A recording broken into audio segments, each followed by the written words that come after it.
ওই দেখ পাশের বাড়ির ওই ছেলে এ প্লাস পাইছে, যা তার পা ধোয়া পানি খা। কমন কথা। ওকে, ওই ছেলেকে আল্লাহ এ প্লাস পাওয়ার জন্য বানাইছে, আল্লাহ ওকে ওই মেধা দিচ্ছে। আপনার ছেলে যেটা পারবে 10টা এ প্লাস হোল্ডার ওটা পারবে না, কারণ প্রত্যেককে আল্লাহ আলাদা আলাদা ফিচার দিয়ে, কোয়ালিটি দিয়ে, ইউনিকনেস দিয়ে পয়দা করেছে।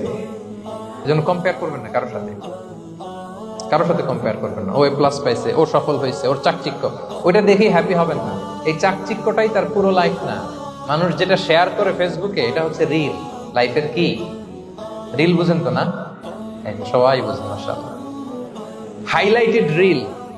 আপনি কি মনে করছেন এই যে রিলের মধ্যে যতটুকু দেখছেন এটা পুরোটাই ওর লাইফ?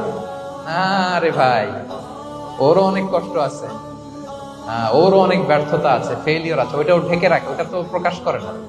দেখবেন আমরা ফেসবুকে ছবি শেয়ার দিলে কি করি? সবচেয়ে ভালো ছবিটা খুঁজি, হ্যাঁ, হাসি